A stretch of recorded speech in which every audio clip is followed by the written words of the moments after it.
बात करेंगे विस्फोट की और आपको बताएंगे कि आखिरकार चल क्या रहा है दुनिया भर में युद्ध के मैदान में क्या हलचल है। तो चलिए सबसे पहले आपको यह बता देती हूं कि वो कौन सी खबरें हैं जो आज हम आपके लिए चुनकर के लेकर आए हैं। सबसे पहली खबर का जिक्र करती हूं। मिडिल ईस्ट में जंग के दौरान ईरान को नुकसान तो हुआ, लेकिन अमेरिका की अर्थव्यवस्था, सैन्य व्यवस्था और यहां तक कि उसकी साख भी पूरी तरीके से बर्बाद हो गई। सीज फायर के दौरान ईरान और अमेरिका के बीच में समझौता कराने का प्रयास तो किया जा रहा है, लेकिन इस बीच दोनों ही पक्षों में छोटी मोटी झड़पें भी लगातार देखने को मिल रही है। ये छोटी मोटी झड़पें कब बड़ी हो जाएंगी, ये कानो कान खबर नहीं लगेगी और तुरंत से फिर से युद्ध शुरू हो जाएगा। अमेरिका के हर हमले का ईरान बराबर से या उससे कहीं ज्यादा जवाब भी देते हुए नजर आ रहा है और इस दौरान खाड़ी देशों के अहम ठिकानों को भी निशाना बनाया जा रहा है। सवाल ये उठ रहे हैं कि कहीं ये झड़पें तीसरे विश्व युद्ध की चिंगारी तो नहीं बन जाएंगी। दूसरी खबर का जिक्र करती हूँ। अमेरिका और इजराइल ने ईरान पर जबरदस्त हमले किए। सोचा था कि 2, 4, 5 दिन में ईरान घुटने टेक ही देगा इनके पावरफुल हमलों के सामने, अटैक के सामने, लेकिन इसके उलट हुआ। ईरान ने अमेरिका और इजराइल दोनों को उनकी असलियत दिखा दी। इन हमलों ने ईरान में तबाही मचाई, बिल्कुल मचाई, लेकिन उसके साथ ही एक और बड़ी ताकत भी देखने को मिली कि अमेरिका और इजराइल किस तरीके से अपने हथियारों को लेकर के माकूल नजर नहीं आते। उनके हथियार फटे ही नहीं। जो उन्होंने ब्लास्ट करने की कोशिश की वो ईरान के अंदर जस के तस रह गए और अब इन्हीं हथियारों को ईरान और मजबूत कर रहा है अपनी स्थिति को, क्योंकि माना यह जा रहा है कि ईरान के साइंटिस्ट और एक्सपर्ट्स अब इन्हीं हथियारों के माध्यम से अमेरिकी और इजरायली हथियारों की कॉपी तैयार कर रहे हैं, रिवर्स इंजीनियरिंग कर रहे हैं। अब ईरान, अमेरिका और इजराइल पर इन्हीं की तकनीक से तैयार किए गए हथियारों से हमले भी ईरान आने वाले वक्त में कर सकता है। सीज फायर के दौरान ईरान ने अपने आप को बहुत मजबूत कर लिया है। आज हम आपको ईरान के हथियारों के बारे में विस्तार से समझाएंगे। तीसरी खबर में जंग में अमेरिका और इजराइल की सबसे बड़ी कोशिश ईरान में तख्ता पलट की थी, उसके बारे में बात करेंगे। ट्रंप और नेतन्याहू ने पूरा प्रयास किया कि ईरान में इस्लामिक शासन का अंत कर दिया जाए ताकि उसकी जगह वो अपनी पसंद की सरकार को ईरान में स्थापित कर सके। लेकिन अयातुल्लाह अली खामनेई की मौत के तुरंत बाद ही ईरान ने मुस्तफा खामनेई को सुप्रीम लीडर घोषित कर दिया। हालांकि पहले उनके घायल होने की खबरें भी आई, लेकिन अब जो खबर आई है उससे अमेरिका की सफलता नाकामी में तब्दील हो गई है। और ये नाकामी में तब तब्दील हुई है जब उन्हीं के विदेश मंत्री मार्को रूबियो उस खबर पर मोहर लगा रहे और बता रहे हैं कि मुस्तफा खामनेई बिल्कुल ठीक ठाक है। ये अमेरिकी मीडिया लगातार ईरान के खिलाफ प्रोपेगेंडा तैयार करते रहा कि मुस्तफा खामनेई नहीं रहे या मुस्तफा खामनेई घायल हो गए हैं, मुस्तफा खामनेई कहीं जाकर के छिप गए हैं। ऐसे में अमेरिका के ही विदेश मंत्री क्या कह रहे हैं वो जरा आप जरूर से देखिएगा। और बुलेटिन की शुरुआत करेंगे इस वक्त की अहम खबर के साथ। खबर यह है कि अमेरिका ईरान तनाव पर, ईरान का खाड़ी देशों पर एक बड़ा हमला देखने को मिल रहा है और ये 1, 2 नहीं बल्कि 3 देशों पर ईरान की तरफ से बड़ा अटैक किया जा रहा है। अमेरिका ईरान में तनाव चल रहा है, लेकिन अमेरिका के जितने भी सहयोगी खाड़ी में मौजूद हैं उन्हें भी इसका भुगतान बराबर से करना पड़ रहा है। कुवैत, इराक, बहरीन में ईरान की तरफ से हमला कर दिया गया। IRGC का अमेरिकी सैन्य बेस पर यह हमले का दावा है और खाड़ी क्षेत्र में अपना सुरक्षा अलर्ट भी उनकी तरफ से बढ़ा दिया गया है। तो 1, 2 नहीं बल्कि 3 जगह पर अमेरिकी के सैन्य बेस जो अभी थोड़े बहुत मौजूद हैं उन्हें ईरान बार बार नुकसान पहुंचा रहा है, क्योंकि ईरान के ऊपर हमला किया गया, IRGC पर हमला किया गया, ये कहकर के कि हॉर्मुज में जाकर के उनके जहाज वापस से बारूद बिछाने की कोशिश कर रहे थे, इसीलिए हमने उनके जहाजों को निशाना बनाया। और अमेरिका ने जैसे ही ये किया, ईरान ने तुरंत से पलटवार करने शुरू कर दिए। ईरान ने कुवैत से लेकर के इराक तक, बहरीन तक अमेरिका के जो भी सैन्य बेस मौजूद हैं वहां पर वापस से हमले करना शुरू कर दिया है। यहां अमेरिका एक हमला करता है, वह ईरान 3 हमले करके उसे बराबर करने का प्रयास करता है। अमेरिका को कमजोर आंकना इस युद्ध में ईरान ने अपने आप को कमजोर आंकने वाली स्थिति में रखा नहीं। अमेरिका ने सोचा था कि ईरान कमजोर है, इजराइल ने सोचा था कि ईरान कमजोर है, लेकिन इनके लिए यही आंकना सबसे बड़ी मुसीबत साबित हो गया है। वह ईरान के हमलों से बहरीन की सेना जरूर सतर्क नजर आ रही है।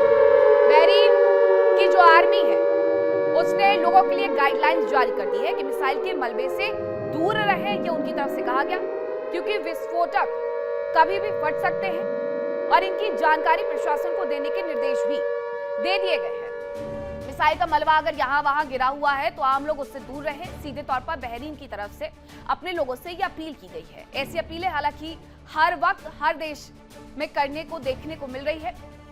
मिडिल ईस्ट में जहां पर ये हमले हो रहे हैं, हर देश अपने लोगों से ये अपील कर रहा है कि आप सतर्क रहिए और मिसाइल या किसी भी ऐसे मलबे से दूर रहिए जो आपके लिए हानिकारक हो सकता है। अब यही एक बार फिर से बहरीन में भी देखने को मिला है। जैसा मैंने शुरुआत में बताया कि खाड़ी क्षेत्रों में लगातार हमले हो रहे हैं ईरान की तरफ से, इराक से लेकर के, बहरीन से लेकर के कुवैत तक लगातार सैन्य ठिकाने जो अमेरिका के हैं उन्हें निशाना बनाया गया। अब ऐसे में बहरीन की सेना अपने लोगों को सतर्क कर रही है। बहरीन की आर्मी ने अपने लोगों के लिए गाइडलाइंस जारी कर दी है कि जो मिसाइल का मलबा गिरा हुआ है आप उनसे दूर रहिए। इसके साथ ही जो विस्फोटक है उनकी जानकारी प्रशासन को दीजिए, ये निर्देश उन्हें जारी कर दिए गए हैं। मैं एक और खबर आपको बताती हूँ। ईरान के हमलों का कुवैत ने जवाब दिया है। ईरान के हमलों का कुवैत ने क्या जवाब दिया है वो मैं आपको बताती हूँ। हालांकि ये कल भी कुवैत की तरफ से कहा गया था। कुवैत का ये कहना था कि ईरान की जो भी मिसाइल और ड्रोन आ रहे हैं हम उन्हें इंटरसेप्ट कर रहे हैं। अब उसने फिर से यही कहा कि ईरानी मिसाइलों को हमने इंटरसेप्ट कर लिया है। कुवैत में इंटरसेप्टर्स के टुकड़े पड़े हुए नजर आ जाएंगे। कुवैत में बिखरे मिले हैं इंटरसेप्टर मिसाइल के टुकड़े। इंटरसेप्ट करने का प्रयास जरूर किया जा रहा है, लेकिन कई बार ईरान की तरफ से इतने सटीक हमले किए जाते हैं कि अमेरिकी सैन्य ठिकानों को अच्छा खासा नुकसान होता है। वह ईरान के हमलों को लेकर के कुवैत प्रशासन का बयान आया है। कुवैत अंतर्राष्ट्रीय हवाई अड्डे को नुकसान हुआ है, ये उनकी तरफ से कहा गया। उन्होंने ये भी कहा कि ड्रोन और मिसाइलों से यात्री टर्मिनल को नुकसान हुआ है।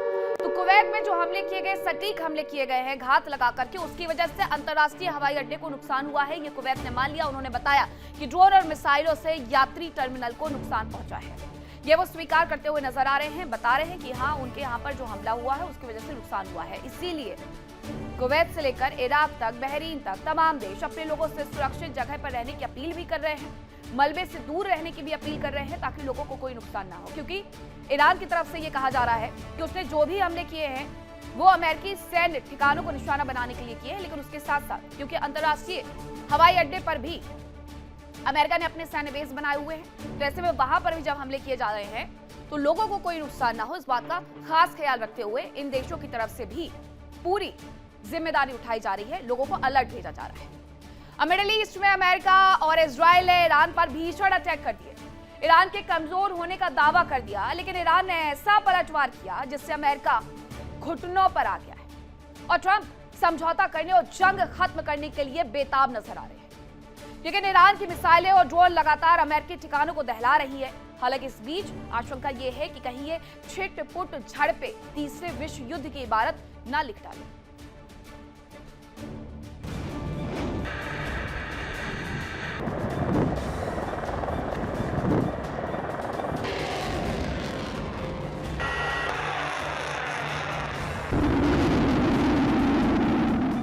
अमेरिका और ईरान के बीच भीषण जंग हुई, फिर ट्रंप ने युद्ध विराम का ऐलान कर दिया। मध्यस्थ देशों ने समझौते की कोशिशें तेज कर दी, लेकिन दोनों ही पक्ष अपनी अपनी शर्तों पर अड़े हैं और शर्तें ऐसी हैं जो दूसरे पक्ष को मंजूर नहीं है। युद्ध विराम के दौरान अमेरिका ने ईरान की घेराबंदी की, हमले की तैयारियां की, तो रिपोर्ट्स के मुताबिक ईरान ने अपनी ताकत कई गुना बढ़ा ली। वो करीब करीब जंग के पहले वाली स्थिति में पहुंच रहा है। इस बीच अमेरिका ईरान पर हमले भी कर रहा है।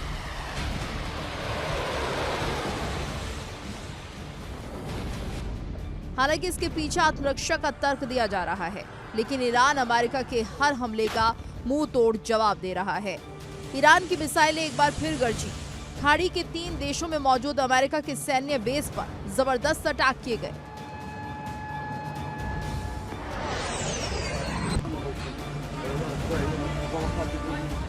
ईरान ने दावा किया कि उसने कुवैत, इराक और बहरीन में मौजूद अमेरिकी सैन्य ठिकानों को मिसाइल और ड्रोन से निशाना बनाया।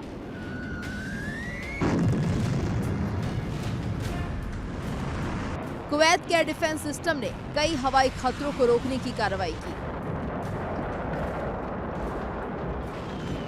जबकि बहरीन में चेतावनी सायरन बजाए गए। बढ़ते अमेरिका ईरान तनाव के बीच पूरे खाड़ी क्षेत्र में सुरक्षा अलर्ट बढ़ा दिया गया है। ईरानी मीडिया ने दावा किया कि अमेरिका की ओर से फारस की खाड़ी, होर्मुज स्ट्रेट और केशम आइलैंड के आसपास हुए हमलों के जवाब में कुवैत में अमेरिकी सैन्य ठिकानों को निशाना बनाया गया। IRGC की ओर से दावा किया गया कि अमेरिका ने उनके टेलीकॉम एंटीना और तेल टैंकर को निशाना बनाया था, जिसके जवाब में अमेरिकी सैन्य बेस पर अटैक किए गए। बताया जा रहा है कि कुवैत में जोरदार धमाकों की आवाजें सुनी गईं। जिसके बाद कुवैत की सेना ने एक बयान जारी कर बताया कि उसकी एयर डिफेंस सिस्टम ने दुश्मन की मिसाइलों और ड्रोन को रोकने और नष्ट करने की कार्रवाई की। कुवैती सेना ने दावा किया कि लोगों को जो धमाकों की आवाजें सुनाई थी वो इसी इंटरसेप्शन ऑपरेशंस की वजह से हुई थी। उधर अमेरिकी सेना की सेंट्रल कमांड सेंटकॉम ने ईरान को इस दावे को गलत बताया है, जिसमें कहा गया था कि ईरान ने बहरीन में यूएस नेवी के 5वें बेड़े के मुख्यालय और एक अमेरिकी एयरबेस पर मिसाइल और ड्रोन हमला किया। सेंटकॉम ने दावा किया कि सभी हवाई खतरों को समय रहते रोक दिया गया और किसी भी अमेरिकी सैन्य ठिकाने पर हमला सफल नहीं हुआ। इस बीच कुवैती सेना ने लोगों के लिए चेतावनी जारी की। कुवैती सेना की ओर से कहा गया कि अगर कहीं मिसाइल, ड्रोन या उनके टुकड़े गिरे हुए दिखाई दें तो लोग उनके पास ना जाएं और उन्हें हाथ न लगाएं। अधिकारियों ने कहा कि ऐसे मलबे से लोगों की जान को खतरा हो सकता है। कुवैती रक्षा मंत्रालय की ओर से अपील की गई कि अगर किसी को कोई संदिग्ध चीज मिले तो तुरंत प्रशासन को सूचना दे। अब तक हुए 2 विश्व युद्ध इस बात के गवाह हैं कि छोटी छोटी घटनाओं से ही महासंग्राम का आगाज हुआ। शुरुआती दौर में 2 देशों के बीच टकराव हुआ और फिर उस जंग में महाशक्तियां जुड़ती गईं। युद्ध की विभीषिका बढ़ती गई और दुनिया तबाही की कगार तक पहुंच गई। इस बार भी कुछ ऐसा ही हो रहा है।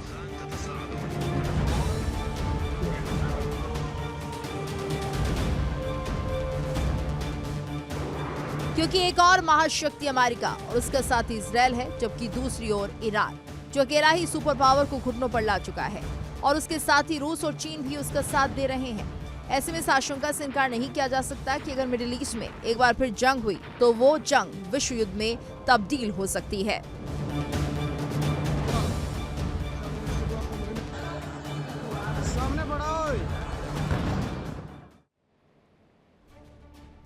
ईरान अमेरिका के हर हमले का कई गुना ज्यादा तीव्रता से जवाब दे रहा है। इस बार भी ईरान ने जबरदस्त पलटवार किया। अब आपको ईरान के हमलों के बारे में जानकारी देती हूं। IRGC ने अमेरिकी सैन्य ठिकानों पर हमले का दावा कर दिया है। कुवैत और बहरीन में यूएस के सैन्य अड्डों पर अटैक का दावा उनकी तरफ से किया गया। बहरीन में यूएस नेवी के 5वें बेड़े के मुख्यालय पर हमले का दावा IRGC ने किया। सैन्य एयरबेस और हेलीकॉप्टर्स पर मिसाइल और ड्रोन अटैक का दावा उन्होंने किया। कुवैत में इंटरनेशनल एयरपोर्ट को नुकसान होने की खबर है और कुवैत ने यह स्वीकार भी कर दिया है। कुवैत में कुछ लोगों के घायल होने की भी जानकारी है। बहरीन सेना ने इसी दौरान अपने लोगों के लिए गाइडलाइंस जारी कर दी है और मिसाइल के टुकड़ों से दूर रहने और प्रशासन को बताने के निर्देश जारी कर दिए हैं। अमेरिका ने हमले में सैन्य बेस को नुकसान के दावों को हालांकि नकार दिया है, लेकिन इसकी वजह से बाकी देशों में अलग अलग जगह पर नुकसान काफी हो गया है। अब ईरान ने अमेरिका के हमलों का जवाब दिया। आपने ईरान के हमलों के बारे में जान लिया। अब आपको बताती हूँ कि अमेरिका ने ऐसी कौन सी कार्रवाई की थी जो ईरान को नागवार हो चुकी है, जिसकी वजह से उसने ये हमले किए हैं सीज फायर के बीच में। ईरान के केश्म द्वीप पर दरअसल हमला किया गया और द्वीप पर मौजूद कम्युनिकेशन टावर को नुकसान पहुंचाया गया था। ये अमेरिका ने किया था। हॉर्मुज स्ट्रेट के करीब ईरान के तेल टैंकर्स पर भी हमला किया गया। बोत्सवाना के झंडे वाले जहाज पर अटैक कर दिया गया और ईरान के खार द्वीप की ओर यह टैंकर जा रहा था जिस पर की हमला किया गया था। अमेरिका ने ईरान के केश्म द्वीप पर हमला किया, वहां मौजूद ईरानी सैन्य अड्डों को नुकसान पहुंचाया। अब आपको बताती हूं कि केश्म द्वीप आखिरकार ईरान के लिए कितना ज्यादा अहम है। तो ये करीब 1414 वर्ग किलोमीटर में फैला हुआ द्वीप है और ये खाड़ी क्षेत्र का सबसे बड़ा द्वीप है। केश्म रणनीतिक रूप से बेहद अहम है और केश्म द्वीप में सुरंगों और गुफाओं का नेटवर्क होने की जानकारी है। ईरान के मिसाइल सिस्टम और स्पीड बोट से छिपाए जाने की भी खबर है। हॉर्मुज स्ट्रेट पर नियंत्रण रखने के लिए यह आइलैंड अहम है और अमेरिका ने केश्म द्वीप पर अहम ठिकानों पर हमले कर दिए हैं। अब एक और बड़ी खबर आपको बताती हूँ। ईरान का कुवैत पर एक बड़ा ड्रोन अटैक देखने को मिला है। ईरान ने कुवैत पर एक बड़ा ड्रोन अटैक कर दिया और ये उसने भी बताया, कुवैत की तरफ से भी स्वीकार किया गया है कि हाँ उनके ऊपर हमला हुआ है, उन्हें नुकसान हुआ है इंटरनेशनल एयरपोर्ट पर। अब किससे ये हमला किया गया, कौन सा ड्रोन इस्तेमाल किया गया, वो मैं आपको बताती हूँ। तो ईरान ने कुवैत पर जो हमला किया है उसके लिए शाहिद 136 ड्रोन का उसने शाहिद 136 का इस्तेमाल किया। शाहिद 136 सबसे ज्यादा इस दौरान इस्तेमाल हुआ है। रशिया यूक्रेन के युद्ध में अलग और यहाँ इजराइल अमेरिका को निशाना बनाने के लिए अलग ईरान ने किया है। खुजस्तान प्रांत से ड्रोन को लॉन्च किया गया और उसके बाद ये बड़ा हमला कुवैत के भीतर कर दिया गया था। अब एक और खबर आपको बताती हूँ। ईरान के इस्फहान में कई ब्लास्ट की खबरें हैं। इलाके को साफ कर रही है ईरानी सेना, ये बताया जा रहा है। ईरान के इस्फहान में ब्लास्ट की खबरें। यूएस इजराइल के बिना फटे हुए बमों को इनकी ही सेना के द्वारा नष्ट किए जा रहे हैं, ये किसी और ने हमले नहीं किए हैं। बमों को नष्ट करने की, धमाके होने की खबरें सामने आई हैं। दरअसल अमेरिका और इजराइल की तरफ से युद्ध के दौरान जो भी ब्लास्ट होने के लिए बम बरसाए गए थे वो फटे नहीं, और उसके बाद उसकी रिवर्स इंजीनियरिंग करने के बाद जब ईरान ने सब कुछ समझ लिया कि ये बम क्या है, कैसे बनते हैं, उनके साइंटिस्ट ने सारी चीजें उसकी समझ ली, उसके बाद इन्हें ब्लास्ट कर दिया है। तो ये ब्लास्ट अपने ही देश में ईरान ने ही किया है ताकि इससे उनके लोगों को कोई नुकसान ना हो जाए। अब ये दो खबरें हैं अलग अलग कि किस तरीके से एक तरफ अमेरिका की तरफ से जो हमले किए गए उसका मुंहतोड़ जवाब ईरान की तरफ से दिया जा रहा है, और दूसरी तरफ ईरान अमेरिका और इजराइल के हथियारों की रिवर्स इंजीनियरिंग करके ये समझ रहा है कि उन हथियारों का इस्तेमाल किस तरीके से उनके ऊपर किया जा रहा था, और अब वो इनकी रिवर्स इंजीनियरिंग करके अगर युद्ध होता है तो वापस से इन्हीं का इस्तेमाल इजराइल और अमेरिका के ऊपर करने वाला है। अब क्या ऐसा हो सकता है कि जंग में एक पक्ष दूसरे पक्ष के हथियारों से उस पर ही हमला कर दे? कम से कम सामान्य परिस्थितियों में तो ऐसा बिल्कुल नहीं लगता, लेकिन मिडिल ईस्ट की जंग में कुछ ऐसा ही होता हुआ नजर आ रहा है। माना यह जा रहा है कि ईरान अब अमेरिका और इजराइल के हथियारों से ही उन पर हमला करने जा रहा है, लेकिन ऐसा मुमकिन होगा कैसे, आपको इस रिपोर्ट में दिखाते हैं।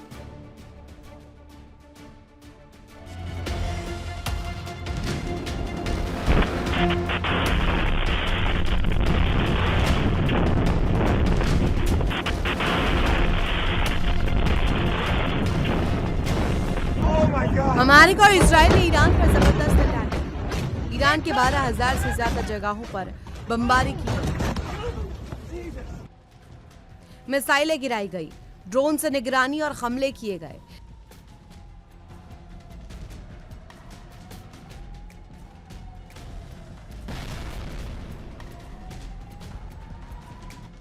लेकिन इस दौरान अमेरिका और इसराइल अपने हथियारों के सैंपल भी ईरान को दे आए।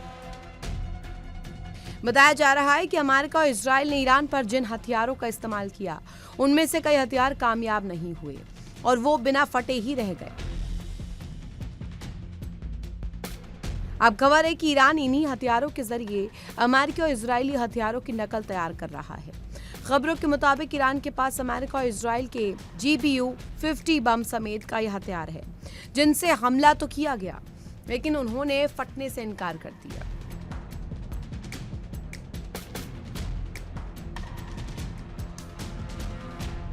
और अब ईरान इन्हीं हथियारों की रिवर्स इंजीनियरिंग के जरिए इन हथियारों की कॉपी बनाने का प्रयास कर रहा है। बताया जा रहा है कि पिछले साल जून में हुए अमेरिका और इजराइल के हमलों के दौरान भी ईरान पर दागे गए कई हथियार नहीं फटे थे और ईरान ने उनकी कॉपी तैयार कर ली।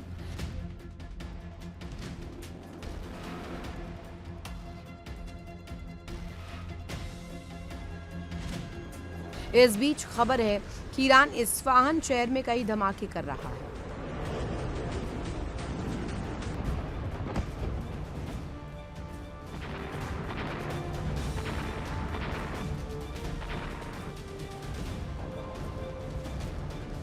सवाल ये उठ रहा है कि ईरान अपनी ही जमीन को क्यों दहला रखा,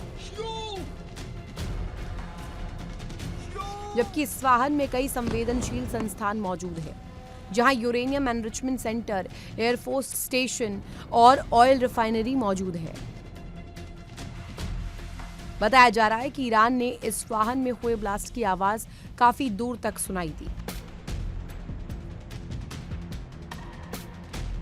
खबरों के मुताबिक ईरान अमेरिका और इजराइल के बिना फटे बमों और विस्फोटकों को सुरक्षित रूप से ब्लास्ट कर खत्म कर दिया गया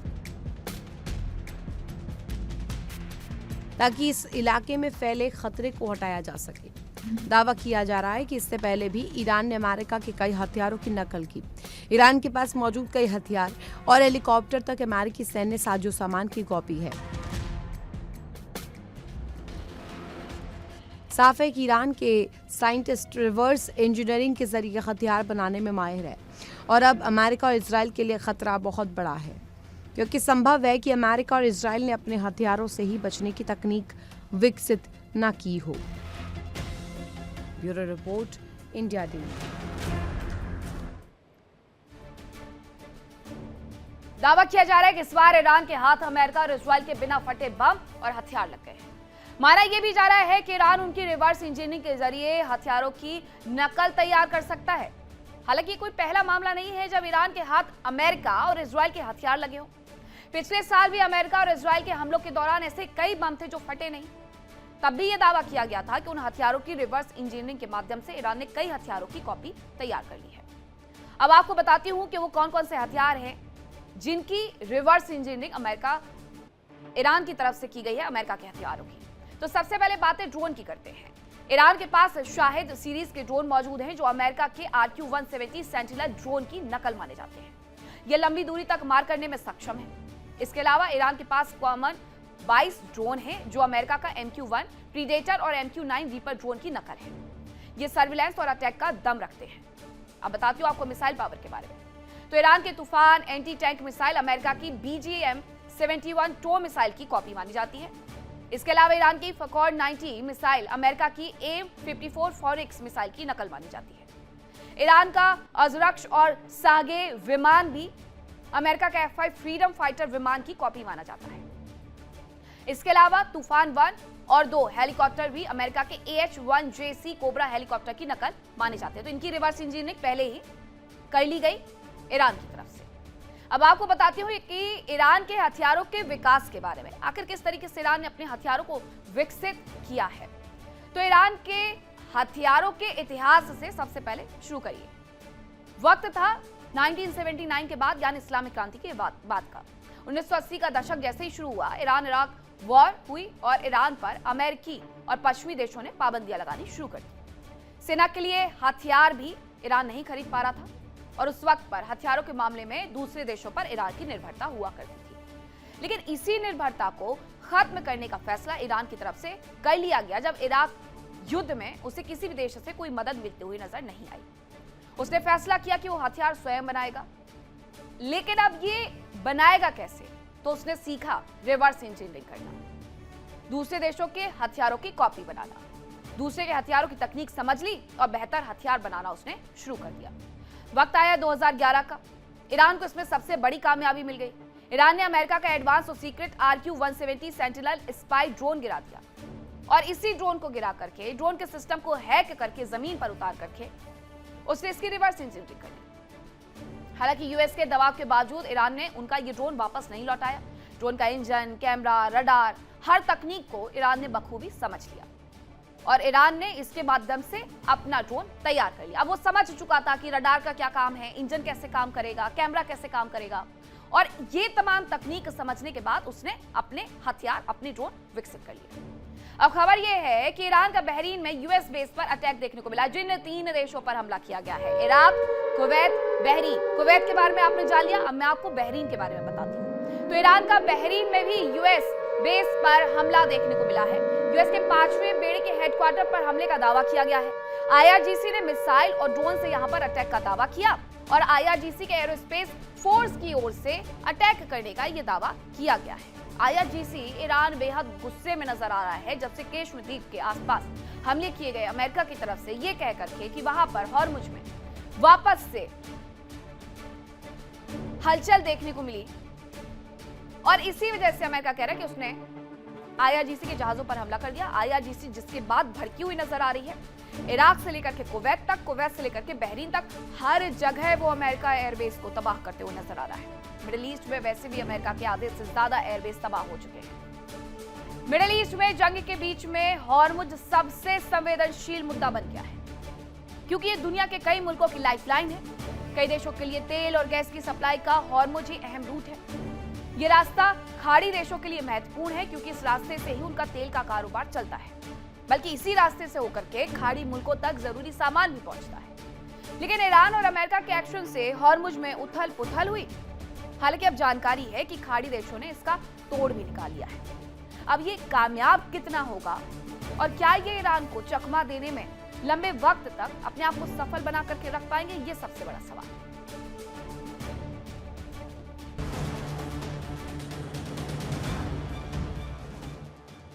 अमेरिका के हमलों के बाद से ही आशंका जताई जा रही थी कि ईरान हॉर्मुज पर शिकंजा कसकर दुनिया की टेंशन बढ़ा सकता है और ईरान ने वैसा ही किया। कई यूरोपीय और एशियाई देशों के साथ ही खाड़ी मुल्कों की टेंशन भी बढ़ गई क्योंकि ना तो हॉर्मुज से तेल और गैस की सप्लाई पहले की तरह हो पा रही है और ना ही खाड़ी देशों तक जरूरी सामान पहुंच पा रहा है। ऐसे में अब खाड़ी देश ईरान की कार्रवाई का तोड़ निकाल रहे हैं।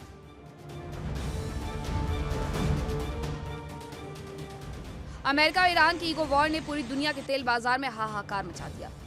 इस जंग के बीच में जियोपॉलिटिक्स का केंद्र बने स्ट्रेट ऑफ हॉर्मुज के कारण ग्लोबल ऑयल और गैस ट्रेड पूरी तरह थम गया। हालांकि इस महासंकट का तोड़ अब यूएई और कतर जैसे दिग्गजों ने निकाल दिया।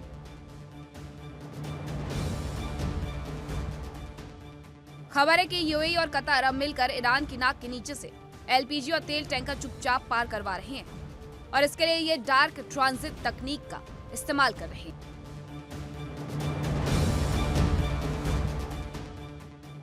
पश्चिमी मीडिया की रिपोर्ट के अनुसार यूएई की सरकारी तेल कंपनी एडनॉक और कतर ने अपने तेल टैंकर्स और एलएनजी के जहाजों को दुश्मनों की नजर से बचाने के लिए एक शातिर रास्ता निकाला। ये कंपनियां डार्क ट्रांजिट तकनीक का इस्तेमाल कर रही हैं। इसके तहत जैसे ही कोई बड़ा तेल या gas tanker straight of Hormuz के पास पहुंचता है, वो अपने जहाज का AIS ट्रांसपॉन्डर यानी लाइव लोकेशन बताने वाला सिस्टम बंद कर देता है।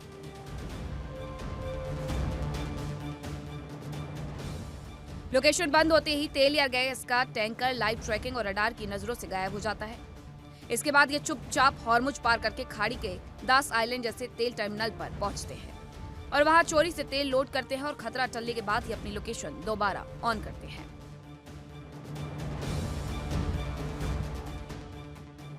सैटेलाइट तस्वीरों से साफ हुआ है कि बिना किसी रडार सिग्नल के भी इन टर्मिनल पर लगातार लोडिंग का काम चल रहा है। एडनॉक अपने जहाजों के फ्लीट के दम पर खुफिया मिशन को अंजाम दे रहा है और उसने अपने सबसे खास खरीदारों चीन और जापान के लिए सप्लाई को प्राथमिकता पर रखा है।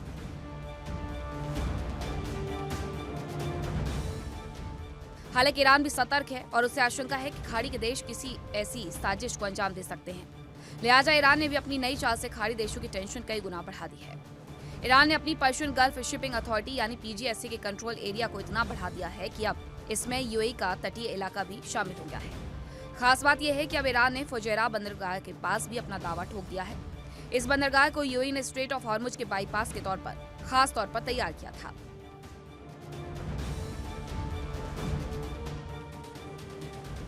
साफ है कि खाड़ी में लुकाछिपी का खेल जारी है। ईरान के शिकंजे का तोड़ निकालने के लिए खाड़ी देश एड़ी चोटी का जोर लगा रहे हैं, फिर चाहे अमेरिका भी उनकी सुरक्षा की गारंटी क्यों न दे। क्योंकि सबसे बड़ी बात यह है कि अमेरिका को अपने दोस्तों पर भरोसा कायम रखने के लिए उनके हर जहाज को हर गोली, हर मिसाइल, हर ड्रोन या हर स्पीड बोट के अटैक से बचाना होगा, जबकि ईरान को दहशत फैलाने के लिए महज एक जहाज को थोड़ा नुकसान पहुंचाना होगा। जाहिर है कि अमेरिका और खाड़ी देशों के लिए चुनौती बहुत बड़ी है।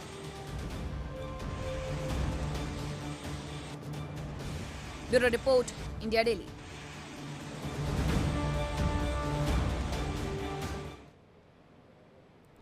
अब आपको बताती हूं कि आखिरकार यूएई और कतर की चाल क्या है जिसके माध्यम से वो ईरान की आंखों में धूल झोंक रहे हैं। डार्क ट्रांजिट के जरिए हॉर्मुज को पार करते हैं उनके ऑयल टैंकर्स और हॉर्मुज से गुजरते समय अपने AIS ट्रांसपॉन्डर्स वो बंद कर देते हैं ताकि लाइव लोकेशन पता न चल सके। AIS ट्रांसपॉन्डर्स जैसे ही बंद होते हैं, रडार से इनके जहाज गायब हो जाते हैं और हॉर्मुज पार करके तेल टर्मिनल्स तक पहुंच करके उसके बाद ऑयल टर्मिनल से तेल लोड करके ये जहाज खतरा टलने के बाद अपनी लोकेशन को ऑन करते हैं। और इस सब के बीच में IRGC से लेकर के अमेरिका तक जो नाकेबंदी डाल करके बैठा हुआ, उन्हें कानो कान खबर नहीं लगती है कि आखिरकार हॉर्मुज में चल क्या रहा है।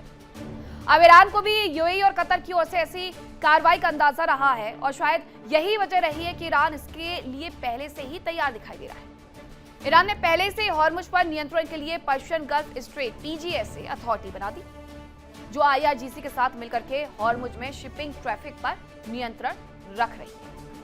अब ईरान ने PGSA का कंट्रोल एरिया बढ़ा दिया है। PGSA के कंट्रोल एरिया में यूएई का तटीय इलाका शामिल हो गया है, क्योंकि यूएई का तटीय इलाका नहीं लगता है हॉर्मुज से, इसलिए हॉर्मुज में सिर्फ और सिर्फ ईरान अपना और ओमान का नियंत्रण मानता है, यूएई का नहीं मानता है। ईरान ने यूएई के फुजैरा बंदरगाह पर अपना दावा कर दिया है। हॉर्मुज के बाईपास के तौर पर वो फुजैरा को तैयार करना शुरू कर चुका है। ये भी कहा जा रहा है कि जंग के दौरान ईरान को हॉर्मुज की ताकत का एहसास हो गया, क्योंकि वहां पर पहले कोई भी टैक्स वसूला नहीं जाता था। अब उसे आप वहां से गुजरने वाले जहाजों से टैक्स लेना कह दे या पर्यावरण के नाम पर टैक्स वसूलना कह दे, पैसा तो लिया जा रहा है। लेकिन इस ताकत का एहसास युद्ध के पहले तक ईरान को नहीं हुआ, लेकिन अब वो इस कमाई वाली जगह को छोड़ना भी नहीं चाहता है। उसने टोल टैक्स की जगह पर्यावरण टैक्स के नाम पर इस वसूली का प्लान बना लिया है। इसके अलावा ईरान ने बाकायदा एक संस्था पीजीएसए, जिसका मैंने जिक्र किया, उसे बना दिया है जो हॉर्मुज का मैनेजमेंट देखेगी। अब पीजीएसए कैसे बनी है, ये संस्था क्या है, क्या काम करेगी, वो मैं आपको बताती हूँ। तो पीजीएसए का काम होगा हॉर्मुज की व्यवस्था को संभालना। पीजीएसए का पूरा नाम पर्शियन गल्फ स्ट्रेट अथॉरिटी है और ये आईआरजीसी नेवी के साथ मिलकर के काम करेगी। पीजीएसए संस्था हॉर्मुज से जो भी जहाज गुजरेंगे उन्हें इजाजत देगी। उनसे कितनी फीस लेनी है, उन्हें कैसे इजाजत लेनी है, ये पीजीएसए ही तय करेगा। इसके अलावा जहाज और क्रू सदस्यों की जानकारी पीजीएसए अपने पास रखेगा। जहाज में क्या सामान लेकर के जा रहे हैं, उसका रूट मैप क्या रहने वाला है, इसकी पूरी जानकारी पीजीएसए को देनी होगी, तब जाकर के हॉर्मुज ये जहाज पार कर पाएंगे।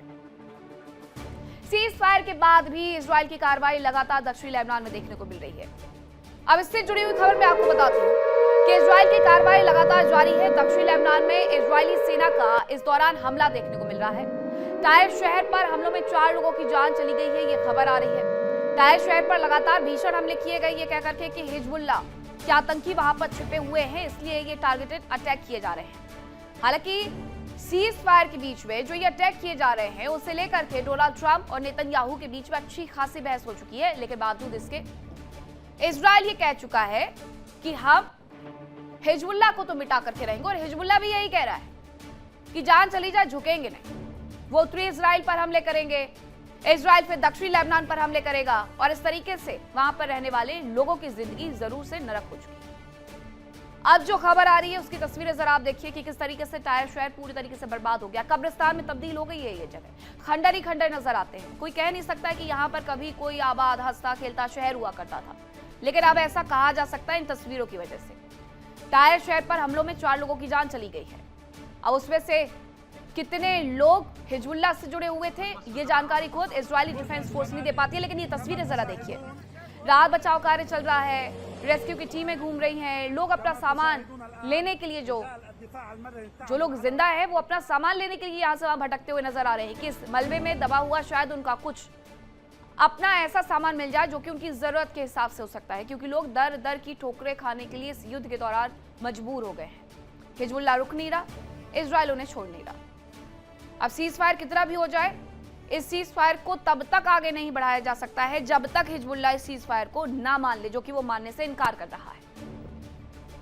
वहीं दक्षिणी लेबनान के टायर शहर पर हमला हुआ, इजरायली सेना पर अस्पताल पर अटैक करने के आरोप लगे हैं कि टायर शहर पर जो हमला किया गया है साउथ लेबनान में, दरअसल वो एक अस्पताल पर किया गया है।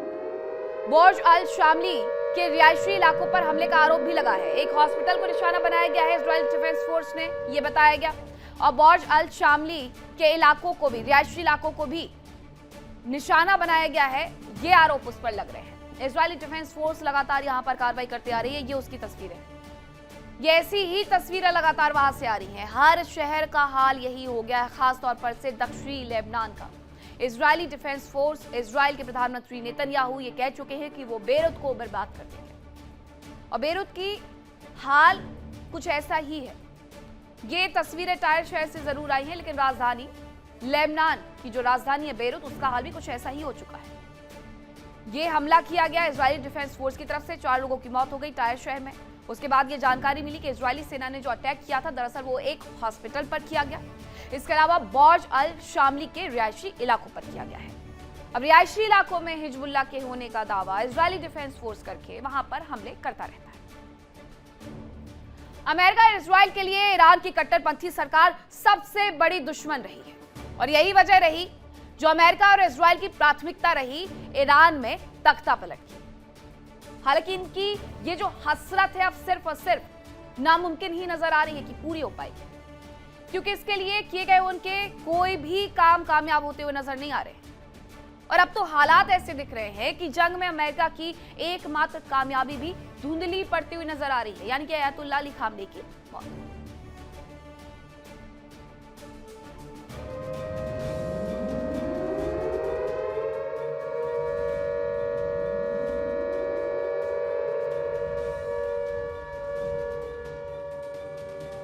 फरवरी 2026 को अमेरिका और इजराइल ने ईरान के खिलाफ जंग का आगाज किया। पहली बार में दोनों देशों ने ऐसी एयर स्ट्राइक की जो अयातुल्लाह अली खामनेई के साथ कई टॉप कमांडर और नेता को मौत की नींद सुला गया। ऐसा लगा जैसे ईरान में पावर वैक्यूम बन जाएगा और ईरान टूट जाएगा, लेकिन ईरान नहीं टूटा। उसने न केवल मुस्तफा खामनेई को नया सुप्रीम लीडर चुना, बल्कि उनकी सरपरस्ती में ऐसी जंग लड़ी कि दुनिया देखती रह गई। खाड़ी में मौजूद अमेरिकी सैन्य ठिकाने हो या खाड़ी देशों के अहम अड्डे या फिर इजराइल हो, हर जगह सिर्फ और सिर्फ ईरान के बारूदी दस्तखत नजर आए। हालांकि जंग के दौरान मुस्तफा खामनेई कहीं नजर नहीं आए। उनकी तस्वीर या वीडियो भी नहीं आया, ऑडियो भी नहीं आया। केवल लिखित संदेश आते ही पश्चिमी मीडिया में दावा किया जाने लगा कि मुस्तफा या तो मारे जा चुके हैं या ऐसे हालात में हैं कि वो नेतृत्व नहीं कर सकते। लेकिन अब उनकी स्थिति के बारे में ऐसी रिपोर्ट आई है जो अमेरिका की एकमात्र सफलता भी बेकार दिखा रही है।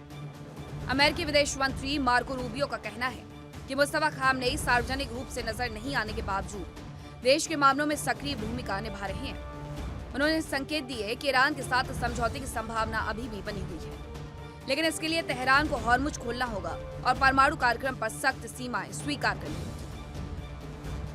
अमेरिकी सीनेट की विदेश संबंध समिति के सामने बोलते हुए रूबियो ने कहा कि ऐसे संकेत मिले हैं कि खामनेई पर्दे के पीछे से लगातार निर्णय प्रक्रिया में शामिल हैं और देश के मामलों में उनकी भागीदारी बढ़ रही है। अमेरिकी अधिकारियों के अनुसार 28 फरवरी को अमेरिका और इजराइल की ओर से किए गए हमलों के दौरान खामनेई घायल हो गए थे। इसके बाद से वो सार्वजनिक मंचों पर दिखाई नहीं दिए।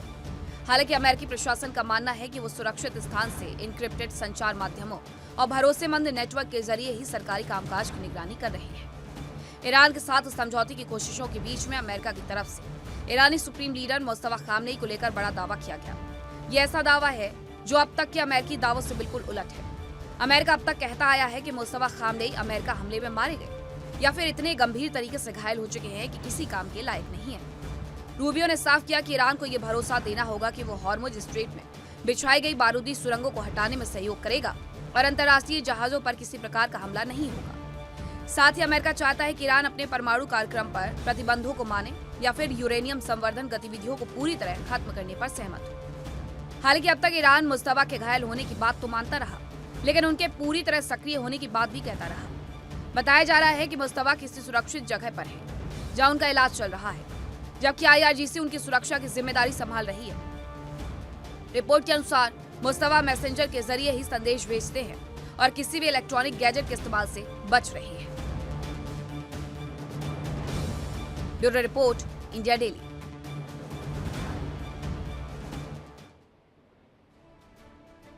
मुस्तफा खामनेई को अयातुल्लाह अली खामनेई की मौत के बाद सुप्रीम लीडर बनाया गया।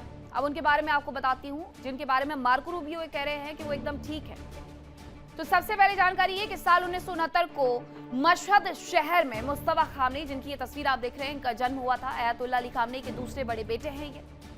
अयातुल्लाह अली खामनेई की जगह इसीलिए उन्हें बैठाया गया है। अलवी हाई स्कूल में मुस्तफा ने अपनी पढ़ाई की है। कौम में रूढ़िवादी धर्मगुरुओं से धार्मिक शिक्षा भी उनकी तरफ से ली गई। इसके अलावा इराक से युद्ध के दौरान हबीब बटालियन में मुस्तफा थे।